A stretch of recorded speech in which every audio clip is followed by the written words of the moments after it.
माधवी ऑफिसला गेल्यावर इकडे सासूची किरकिर सुरू झाली. काडीचं सुद्धा काम येत नाही हिला. अजिबात नीटनेटकेपणा नाही तिच्या अंगात. सगळ्या घरात पसारा झाला आहे. हॉल, किचन, बेडरूम मध्ये सगळ्या जाळ्या झाल्या आहेत. थोडं सुद्धा लक्ष नाही हिचं घरात.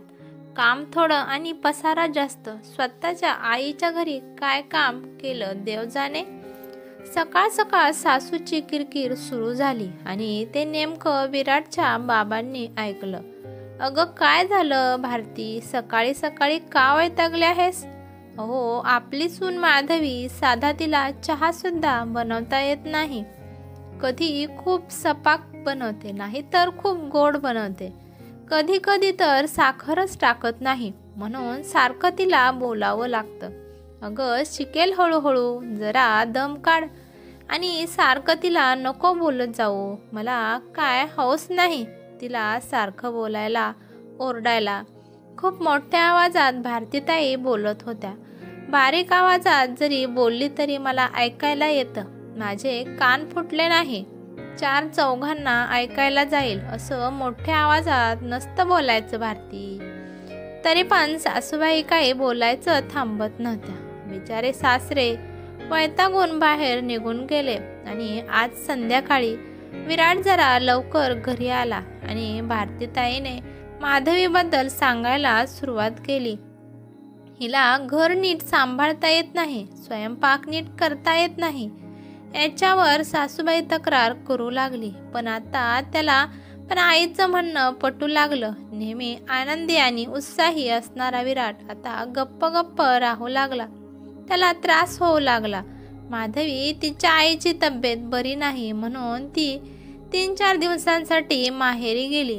तर इकडे सासूबाईंनी विराटचे चांगलेच कान भरले. माधवी माहेरी गेल्यावर नेहमी हसत थट्टा करणारा विराट आता मात्र सिरियस होऊन तिच्याशी बोलायला लागला. माधवी आणि विराट एकाच कॉलेजमध्ये शिकत होते आणि नंतर दोघात मैत्री झाली. मैत्रीचं रूपांतर हळूहळू प्रेमात झालं. माधवी आणि विराटच्या लग्नाला 6 महिने झाले होते. दोघेही सतत उत्साही आणि हसतमुख असणारे, थट्टा मस्करी करणारे आणि आजूबाजूचा वातावरण अगदी आनंदी ठेवणारे असे विराट आणि माधवी होते. विराट सोबत पण माधवी आनंदी राहत होती. येता जाता खाऊन येणं, आवडती वस्तू खरेदी करणं, वाटेल तेव्हा माहेरी जाणं, हे सगळं ती जशी माहेरी करत होती तशी माधवी पण सासरला तशीच वागत होती. पण सासूबाईला हे जरा खटकले. लग्न झाल्यावर थोड्या दिवस सासूबाईंनी सहन केलं, परंतु त्यांना नंतर सहन होत नव्हतं. त्यामुळे हळूहळू नाराजीचा सूर दिसायला लागला होता. त्यांच्या आवाजात सासू पण यायला लागला आणि माधवीला मोठ्या आवाजात बोलणे हळूहळू खूपच वाढायला लागलं. तिला लग्नाआधी सासूबाईंच्या रागीट स्वभावाबद्दल माहीत होतं. तरी पण विराटसाठी तिने सगळं प्रेमाने स्वीकारलं. पण आता हळूहळू तिला अनुभव यायला लागले. त्यांच्या वागण्यातून, त्यांच्या बोलण्यातून भरपूर बदल होत गेले. पण माधवी सगळं इग्नोर करत होती. त्यांचा राग कधीच मनात ठेवत नव्हती. सासूबाईचे बोलणं, टोकन, टोमणे मारणे तरी पण माधवी हसत स्वीकारत होती आणि शक्य होईल तितका ती स्वतःमध्ये बदल करत होती. तिने आता हळूहळू बाहेरचं खाणं, शॉपिंग करणं कमी केलं होतं. सासूबाईंच्या म्हणण्याप्रमाणे शक्य तितका ती प्रयत्न करत होती. माधवी आता बोलणं गुपचूप ऐकत असे, उलट उत्तर अजिबात देत नाही. हे लक्षात आल्यावर तर सासूबाई कोणतीच संधी सोडेनाशा झाल्या. त्यांना कळाले आपण काही बोलले तरी माधवीवर काहीच परिणाम होत नाही, तिला रागच येत नाही. त्यामुळे त्या संधीचा त्या फायदा घ्यायला लागल्या आणि हळूहळू त्यांचा रागीटपणा वाढू लागला. एके दिवशी दूध फाटले म्हणून सासूबाई माधवीवर खूप ओरडल्या. म्हणाल्या की तू दूधच गरम केलं नाही, त्यामुळे ते दूध फाटलं म्हणून. पण ती तिच्या म्हणण्यावर ठाम होती की मी आई दूध गरम करून ठेवलं होतं. पण ती माघारी बोलली हे सासूबाईला अजिबात आवडले नाही. त्यांना त्या गोष्टीचा राग आला की माधवी मला माघारी बोलते. त्यांचा परिणाम असा झाला की हे सगळं त्यांनी विराटच्या कानावर घातले. त्याचा दुष्परिणाम माधवी आणि विराटच्या नात्यावर पडला. त्या दोघांमध्ये आता छोट्या छोट्या गोष्टींसाठी वाद निर्माण होऊ लागले. सासू कान भरत होती माधवीबद्दल, पण माधवी सासूला कधीच म्हणाली नाही की तुम्ही माझ्याबद्दल विराटला वाईट साईड का सांगत आहात. एके दिवशी दोघांची भांडणे खूपच वाढली. ते भांडणे डिवोर्सपर्यंत येऊन थांबले. पण माधवीचे सासरे नेहमी तिच्या पाठीशी होते. ते सारखे त्यांच्या बायकोला भारतीला ओरडत होते की सुनबाईसोबत नीट वागत जा, पण त्यांच्यात कोणताच बदल झाला नाही. एके दिवशी विराट माधवीला खूप वाईट साईड बोलला आणि त्या भांडणात त्याने माधवीला एक कानाखाली मारले. ती रागाने माहेरला निघून जात होती, पण तिला कोणीच अडवत नव्हते.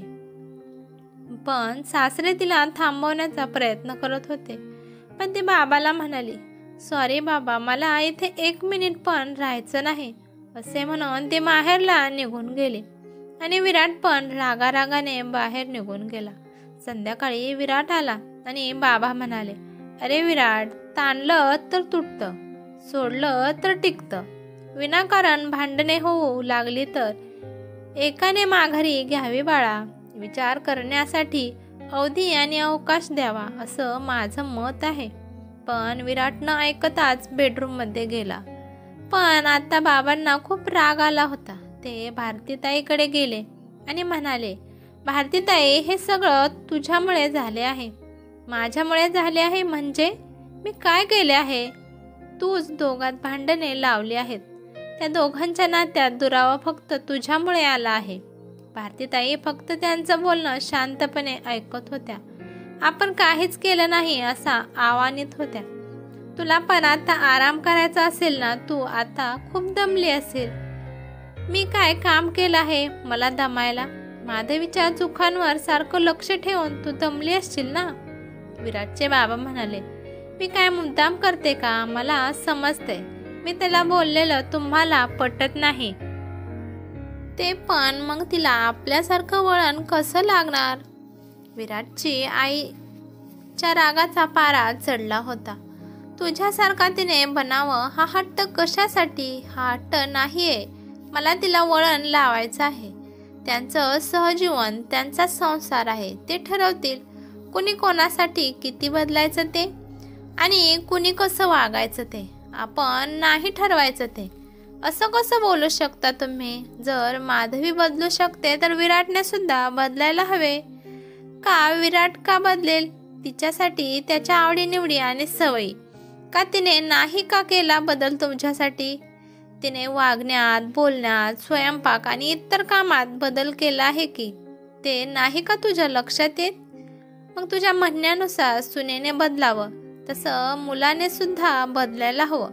तुला तिच्या चुका दिसतात, पण त्या दुरुस्त करायची तिची धडपड तुला दिसत नाही. गेल्या 2-3 दिवसापूर्वी ती तुला उलट बोललेलं तुला दिसलं आणि तू थेट ते विराटपर्यंत घेऊन गेलीस. किती वेळा तू माधवीवर रागवलीस, तिला बोललीस, पण तिने विराटपर्यंत हा विषय कधीच नेला नाही. तुझं बोलणं माधवीने बिचारीने हसत स्वीकारलं. प्रत्येक वेळी माधवीने सगळं घर स्वच्छ ठेवावं असं तुझं म्हणणं असायचं. पण माधवी सगळं घर स्वच्छ व्यवस्थित ठेवते. पण घर व्यवस्थित ठेवल्यावर तुझा मुलगा विराट कसा पसारा करतो तुला माहीत आहे का? स्वतःच्या मुलाच्या चुका पदरात घेत आहे. तिने बेडरूम आवरल्यावर ओला टॉवेल फेकणे, ऑफिसमधून आल्यावर मोजे शूज जागेवरच न ठेवणे, हॉलमध्ये जेवताना पसारा करणे तुला दिसत नाही? दोघे पण सारखी शिकलेली आहेत आणि दोघं पण चांगली नोकरी करत आहेत आणि पगार पण दोघांना सारखाच येत आहे. सुनबाई कमवते म्हटल्यावर तिनं उडवलं म्हणून तुला एवढं काय होत आहे? तुझ्या मुलाच्या पैशावर तर ती मज्जा करत नाही ना. मग तुला तिचं बाहेरचं खाणं, शॉपिंग करणं हे का पटत नाही? त्यांचं वय आहे नटायचं, ते आत्ता नाही नटले तर काय म्हातारपणी नटणार आहेत का? बिचारी ऑफिसचं बघून सुद्धा घरकामाचं कष्ट घेत आहे. म्हणजे बायकांचं काम आहे, बायकांनी केलं पाहिजे. हो, पण माधवी पण नाही म्हणते का, मी काम करणार नाही असं ती कधी तुला म्हणाली का? तशी ती पूर्णपणे प्रयत्न करत आहे, तर तू सारखा का तिच्या चुका काढत आहेस? बिचारी माहेरी लाडात वाढलेली लेक आहे, त्यामुळे तिला सुरुवातीला जड जात आहे. हळूहळू सगळं शिकेल आणि तुझ्यापेक्षा कर्तव्यवान आहे माझी सून. तू फक्त घर सांभाळते, माझी सून ऑफिस आणि महत्त्वाचे म्हणजे तुला सांभाळते. अगं, तुझ्या बोलण्याला कंटाळून कोणी पण पळून जाईल. बायकांनी प्रत्येक वेळेस त्यांनीच तडजोड करावी असे मी आपल्या संसारात कधी वागलो का? नाही. पण मी काय सांगतो ते कान उघडून ठेवून ऐक. माधवी आपल्या घरी विराटसाठी आलीया, आपल्यासाठी नाही, हे तर तुला मान्य आहे ना? हो. मग ती विराटला जसं आवडतं तसं वागते, शिकते ती त्यांच्यावरील प्रेमासाठीच ना. तू तिला इतक्यांदा बोललीस, तिने कधी विराटकडे चुगली केली नाही ना? केली. कधी तुला विराटने सांगितलं आहे का की माधवी तुझ्याबद्दल मला सांगत आहे? नाही. पण तू तुझ्या स्वार्थासाठी विराटला यामध्ये ओढलंस आणि त्याला रागाला घातलंस. अगं, घरात नवरा प्रेमाने वागत असेल तर दुसऱ्या माणसाचं तिला काहीच घेणं देणं नसतं की तो मला कसा वागत आहे.